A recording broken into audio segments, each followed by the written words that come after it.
Prophetess Bowser. Today we're here in Houston, Texas at Enlightened Psychotherapy with a great therapist. Her name is Mrs. Cheryl Ivory.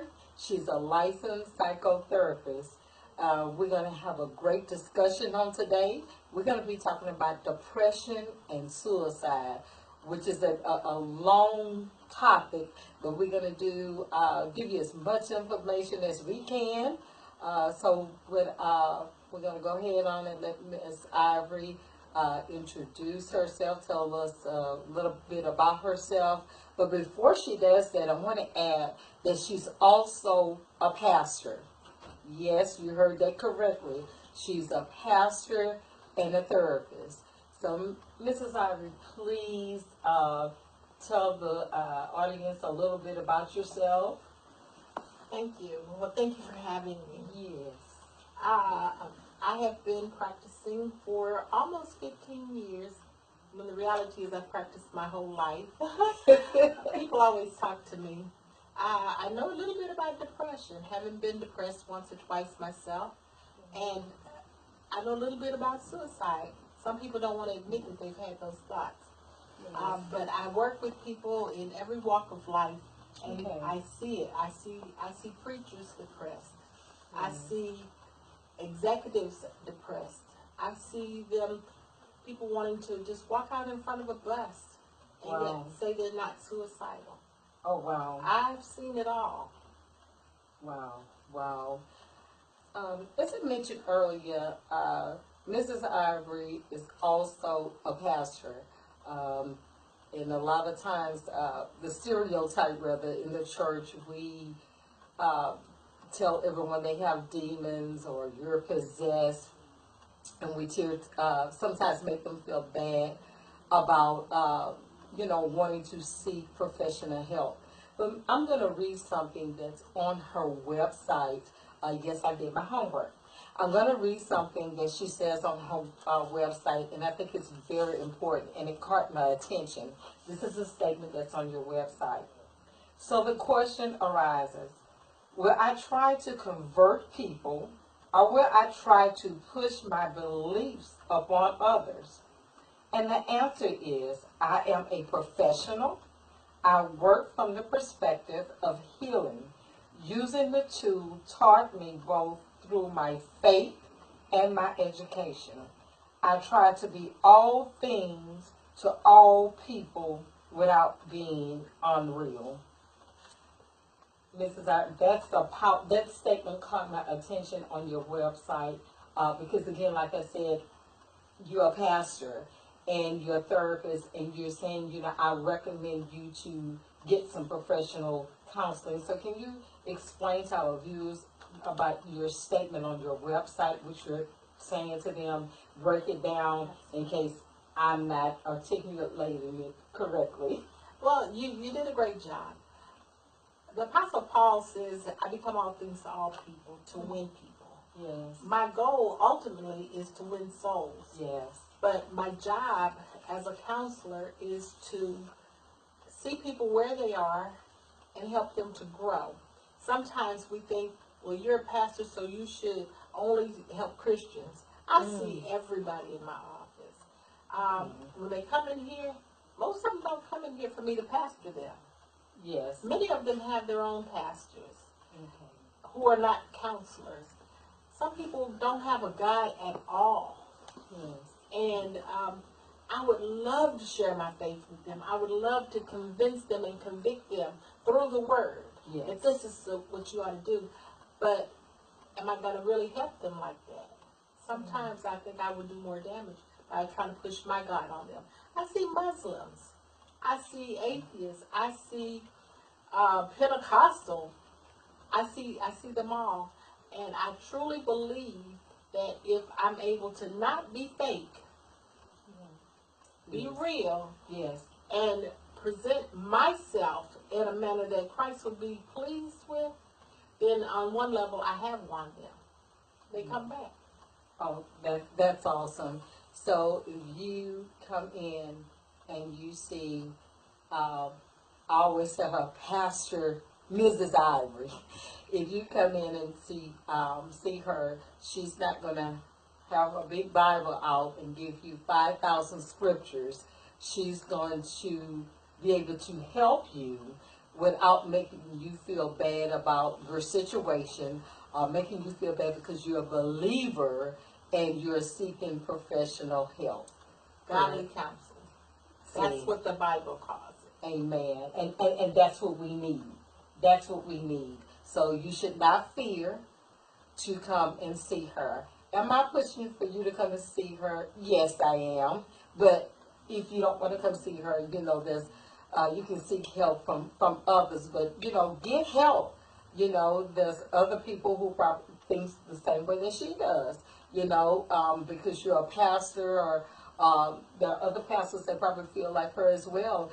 That you get the help that you need, long as it's the correct help. Correct. Correct. But you said something, and I want to kind of clarify that. I do have a Bible in here.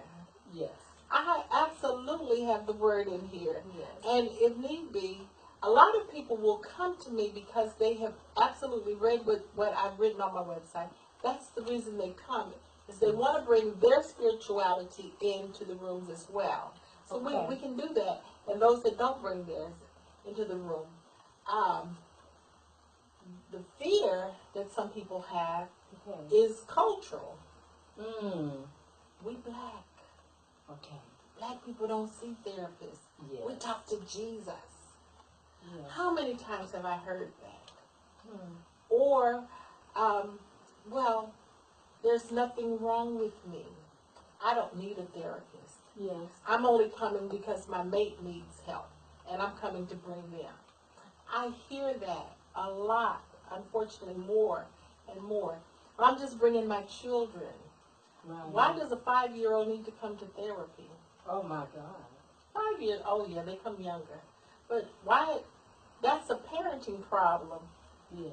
When you can't control a 3-year-old, is it the 3-year-old's problem or is it the mother's problem? And sometimes people want to say, well, they just want to put my children on medication. Okay. And so I'm going to take them to therapy. Sometimes it's just a lack of leather issue. There's no discipline in the home. And children are allowed to run wild, and then when they get out of control, then you want to try to figure out how to fix them when they're 16, 17 years old, but they've had no foundation laid. Wow. So then, let me bring him to therapy, because something is wrong with little Johnny or little Susie. Let me bring them to therapy, which you're saying they need to do the practical thing, boundaries, rules, and regulations. But the problem is, they see mother and father fighting.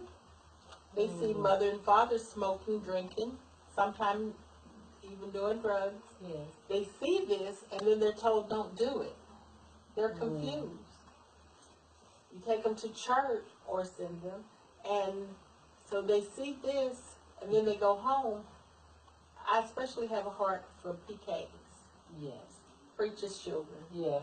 They see mommy and daddy in the pulpit preaching Jesus, but then they go home and see something totally different. Oh, yes. You're talking about depression, suicidal rate? Wow. It comes a lot in the body. Yes. So you just brought up something that's what we're talking about, is depression. So, Ms. Ivory, could you tell us what is depression? A lot of people may feel, oh, I'm not depressed. So could you tell our viewers, what is depression? One way to describe depression is when you no longer find pleasure in things that you used to find pleasure doing. Let's say that you used to be at church every time the doors open. Okay. And now you barely can go on a Wednesday and some Sundays. You've lost pleasure in that. And you say, well, I don't need to go that much. Or it could be something as simple as ice cream. If ice cream, once a week you take yourself out and you go to Marble Slab and you get that ice cream mixed up, and now it no longer holds that same thing. It's little things. It's just that you've lost hope. So a person can be depressed, but not, they don't know it. A lot of times we try to self-diagnose diagnose, ourselves. I'm not depressed. I just don't like that anymore. I just don't, find that appealing anymore. So you're saying that could be a sign that we're depressed. Mm-hmm. How Okay. about anger? Hmm. Sometimes, especially men, they don't know how to express themselves, so Yes. it comes out as anger. Yes. And some women, because you are weak if you show signs of depression. You can't be a saint and be depressed because then you're weak and your faith is weak, which is not true. Mm-hmm. It's not true. You can be shopping all the time. They call that shop therapy or retail therapy or I've heard however. people say that a lot. You're depressed. Oh, And you find wow. yourself shopping, spending money. Sometimes they take it back. They just shop for the pleasure of shopping, but then they take it back so then they can have that money to recycle. Wow. Sometimes depression shows up in indulging in food, alcohol, drugs, sex. Wow. So all these signs of depression. Oh, absolutely. And again, these signs, you may be going through some of these, and you don't situations. You may be experiencing some of these. Maybe a loved one noticing they're doing these things. That's signs of depression, Mm-hmm. right? So, is anyone exempt from depression? I'm saved, sanctified, I'm filled with the Holy Ghost. I've been speaking in tongues since I came out my mother's womb. So does that exclude me from being depressed? No, no. Are you serious, Mrs. Irvin? Because people, if they read their Bible, depression is all through the Bible. Mental illness is in the. When you find a man on his hands and knees eating grass, I would absolutely say he's schizophrenic. Wow. When King David, they said, you want to know if the king is dead? Throw a young maiden in there. If that's not a sexual addiction, and I can just go on down the line with King David. When we go to the New Testament, because, got the New Testament saints, when you begin to look at Peter, look how angry he was. Mm-hmm. And look at Paul. He wrote how much of the Bible? But he was an angry young man. And he walked strong in his belief. And when he got converted, he had to be ministered to. Sometimes counseling is what we call ministering to people. And so they don't want to call it counseling, but he had to be alone. He had to get trained one-on-one. He had to be ministered to in order to not be Saul. So would you say that even though we may be in a leadership position, I think I've heard you say something like this before, but even if you're in a leadership position, we all should have someone we can go to and we can talk things out and someone that can listen to us. We can just release, for lack of a better term. Would you say that we all should have someone? My master's thesis, I wrote a book, and it was said, "Who helps the preacher?" Sometimes they feel like they can't tell their story because they will, one, be judged. Yes. Two, they will be their business will be talked about amongst the circles. Yes. People do not want to be judged or talked about. Those are the two big ones. But then there are the first ladies. Yes. Who they're hurting. Yes. They're being abused. They're being beaten. Yes. But they can't tell anybody because they don't want to put the man of God in a bad light. Yes. And they are afraid to come and tell somebody, this is what's going on with me. Yes, they are. I minister to a lot of pastors' wives as well, and you don't want to do anything to make the man of God look bad. You don't want to do anything that would bring shame on him or the ministry. Absolutely. So that's why, I myself, I recommend getting, going to speak with someone professional. They don't know you, they don't know him, but you need to have that release. Uh, sometimes I feel it's like a pressure cooker. And that's what, the depression. You have some pastors, and even some pastors' wives, that turn to the alcohol. They'll go to the doctor and get medication for depression, and end up getting addicted on those type of drugs or the alcohol. My next question to you: what are some of the things that you see for as pastors, the signs of the depression for pastors? We know there's an overall depression you will see in everyone, but when it comes to pastors, and I'm talking about pastors because several years ago we had a few pastors that committed suicide. Absolutely. So what are some of the things we can see? And those of us who say that we are praying for our pastors, but you're praying for them to get houses, car, and land. What are some of the things we're seeing, though, maybe we're overlooking in pastors who are dealing with depression? I think sometimes people do not realize that the pastor is one person who is shepherding maybe hundreds of people. So they get to hear everybody's story. Yes. And nobody hears their story. Okay. Who do they go to when they don't have enough food on their table? Who do they go to when their money runs short? Who is listening to them in the midnight hour? Sometimes pastors lose hope in God. Yes. Because God's not hearing them. Because they feel defeated. They feel unloved. They feel alone and lonely. Sometimes having somebody right in the bed beside you does not mean that you do not feel alone and lonely. And they have no way of escape because they always have to be seen in a good light. You can't see your pastor in some cut-off jeans driving a hoopty. Okay. So they put pressure on themselves to be perfect. Perfect. And so when the stress becomes too much and they don't know how to find a way out, they do begin to pastors turn to drugs and alcohol. Yes. I have pastors, and I know they say, well, I just get high. They smoke dope. Oh, wow. Some of them do crack. And they get in the pulpit every week, but nobody knows their pain.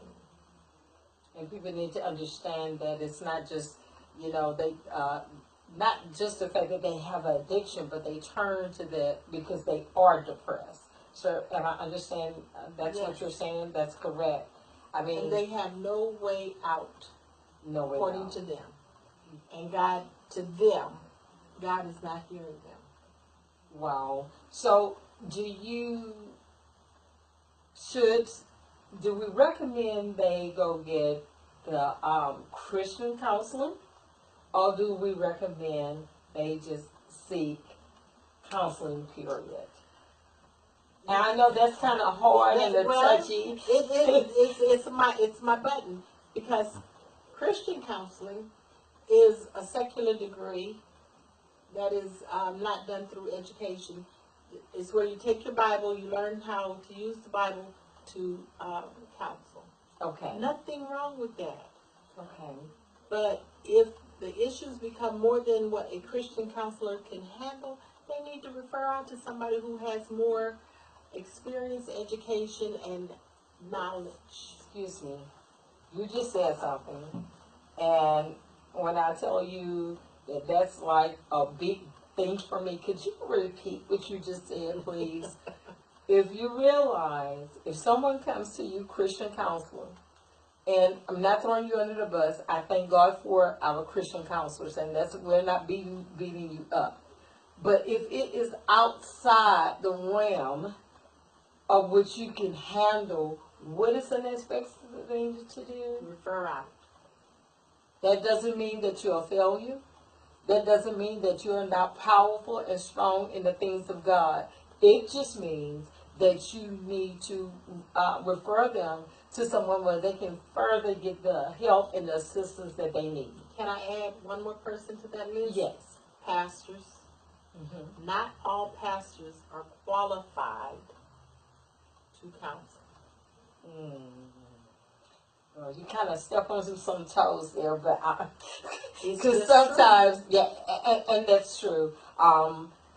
Everyone is not qualified to get that type of counseling. Um, I mean, what she's saying is correct. And again, just because you're a pastor, I know you have an S on your shirt, and you feel that you have all the answers, and sometimes we don't have all the answers. I've dealt too with people who wanted to commit suicide, and I can pray with you. I can believe the Lord with you. I myself, when I was younger, dealt with the spirit of suicide. Dealt with suicide. I understand that, but when it gets to a certain point, I'll tell a person, you really need to go get professional counseling. Because God forbid if I was to turn on the news and see that person because I did not tell them to go seek something, a different level of counseling, and I see them on television that they lost their life or took their life or took their family, their loved ones' lives, I could not live with myself, with that. So what you said, please people, please use your listening to this. Please, please, please, please understand what we're saying here. Stop trying to have the S on your chest. It's okay. Direct people in the area that they need to go to for the help that they need. Again, that doesn't make you less of a man or woman of God. Can I say one more thing? Yes. If you are a counselor and somebody comes to you with an issue that you are not equipped to handle as a counselor, a licensed professional counselor, refer out. You will do more damage than good. Did you guys hear what she said? So you're watching this, and you do have the education, you have the certificates, you have the license. If that's beyond, um, your expertise, you need to send them to someone else. I mean, this is good stuff. I hope you all are really paying attention and listening at the end of the broadcast. Before we end it, we're going to make sure that Mrs. Ivory give you her information. But we want to address another area right now. We have the devastation of Hurricane Harvey. Yes. I myself have seen a lot of people who went through Katrina. And I think it's 12 years now since Hurricane Katrina. Almost to the day. And I heard a lot of people saying that to live this devastation, through this type of devastation again, they don't know what they're going to do. I've heard some people say they even broke down and cried, was nervous. So during this time, are you seeing more people that are coming in that are dealing with that type of devastation? Is it causing people to be depressed? What are you seeing? I see more anxiety right now. Especially, we have a hurricane out in the Gulf today. Yes. Nate. And people's heart are racing. Yes. I've got to get this done. I've got to get this done. Yes. Because I am afraid. Yes. And then there are some people who have been already devastated because of the hurricane. Some people, because of Katrina, they are having flashbacks. Yes, I've heard that. I've heard story after story from some of my clients who went through Katrina. Yes. And they come in and they're not talking about Harvey. They're back to Katrina because they didn't get the help they needed then. It's affecting them today. Wow. So, for those who are experiencing this type of situation, they have anxiety, they're nervous, they can't sleep. I know one person told me that when they hit lightning and thunder, they jump up, they can't sleep, they're walking the floors, it's anxiety. So what do you recommend? Should they go seek counseling? Should they just, what should they do? Should they take something just to soothe them? I'm not being funny, I'm just asking, what should they do? One thing we don't want them to do is self-medicate. Okay. Um, Getting up and get you a little nip to help you go to sleep can become a bad habit. Absolutely get you some help. And you may not need much, but if you never got help in the first place, Right. and you're being triggered again by another hurricane, you want to seek professional help. Okay. My question to you is, we talked about depression. We talked about people who are dealing with their Hurricane Harvey. They went through Katrina. From all this depression and all of this, do sometimes people feel suicidal? Have you seen people that feel suicidal because of dealing with this? I know for some people that are saying, well, you know, you need to be stronger than that. But if you have not lived through anything that devastating, does it sometimes people feel suicidal because of dealing with all this? Absolutely. They have no hope. They've lost everything again. They took 12 years to rebuild their foundation, to rebuild their homes, to get the things that they need, houses, cars. Yes, you can say that's material, but we all need a place to stay. Yes, we do. We all need a roof over our heads. Yes. There are guidelines that we have to go through. And when you've lost everything and you don't have a job because your job got washed away, and if you don't have a God that you can absolutely trust and depend on, Yes. believing that He's going to bring you through, Yes. they see no way out. So they think that the best way out, so they won't have to deal. They can't cope rather with this. They feel that the best way is just to end it. End it. Wow. I mean that's devastating. I want to touch on one more area. Post-traumatic stress disorder, PTSD. There are so many people that are dealing with PTSD. I know that it is a serious, serious condition.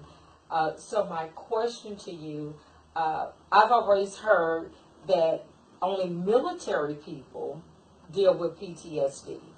So could you kind of tell us, is this true? What type of people usually deal with PTSD? Anybody that's living. Wow. If you have a past that was traumatic, it could be that you were raped as a child. It could be that you didn't have a home as a child and that you lived a homeless life. Many, just scenario after scenario. The word secret is traumatic. If you lived a life that was less than perfect, yes, you could have been a PK and you could have seen abuse of many different types. Yes. And you grow up and all of a sudden you find yourself repeating the patterns. It can absolutely put you in a tailspin. Wow. So it's not just the military people that deal with PTSD. Have you seen a lot of PTSD people that are dealing with this? They deal with depression as well. Is that correct? Oh, that's absolutely part of the traumatic experience is the depression. The things that they have no control over. Okay. I've seen a lot of them on medication. Is there a cure for PTSD? Unfortunately, there's not a cure per se, but there is help. If we can teach them how to have hope in the midst of losing everything, and teach them how to cope with things that they cannot change. We cannot change the past, but we can try to see a brighter future. Okay, so we strongly recommend, if you're dealing with PTSD, you need to see someone and stop feeling you do the self-medication or letting the doctor give you 5,000 different prescriptions. And when you don't take the medication, it almost seems like I've seen it myself because I've had people that I know personally that deal with it. And when they don't take the medicine, it looks like it sends them in a tailspin and makes them worse than when they first started out with it. So we just recommend. Some medication is necessary. Okay. I tell people, if you need to take your meds, please take your meds. Okay. Okay. But take your meds, but also seek professional counseling. One without the other It's not gonna work. It's not gonna work. So okay, Miss Ivory, Mrs. Ivory. I'm going to have Mrs. Ivory to give you her contact information, but I hope that this really helps someone today. This is not our last conversation with her. I know that some people that are watching this, everyone has told you that you have a demon and you know, you're full of demons. You just need to go to the altar and get rid of your demons. But there are certain circumstances and situations you really need to go seek professional help. You need to go seek a professional counselor. So before we end the broadcast, Mrs. Ivory, please give them your information, your website. Please, please, please listen. Thank you so much. Again, thank you. I love the note that you ended on when you talk about the demonic forces. Yes.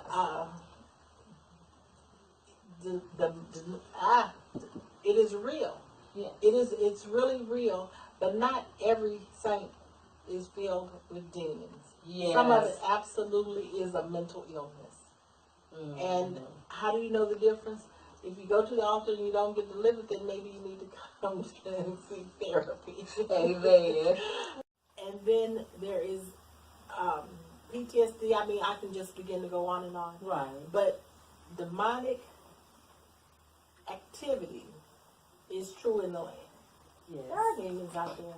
And Yes. people want to pretend like they don't exist. They do exist. Yes. But not every illness is because of demonic. Yes. Now, some people in the body, they need deliverance. Yes. I don't even know how to put that another way. They need deliverance. Yes. They have issues. But some people are just disobedient and have been turned over to a reprobated mind. And God has allowed them to be out there because they don't want to do what He say do. Oh, wow. So I'm not sure if that's where you wanted me to go, but I am Cheryl Ivory, a licensed professional counselor, supervisor. My website is www.enlightenedpsychotherapy.com. My phone number is 832-329-8500. And it's been a pleasure being on your broadcast today. Thank you for having me. You're welcome. Yeah, thank you all for joining us today with Mrs. Ivory. I hope that someone was helped and encouraged about the information that you received on today. And get in contact, whether it's Mrs. Ivory or someone else, but whatever you do, get the help that you need. Thank you again for joining us today on Spotlight. Till next time, be blessed.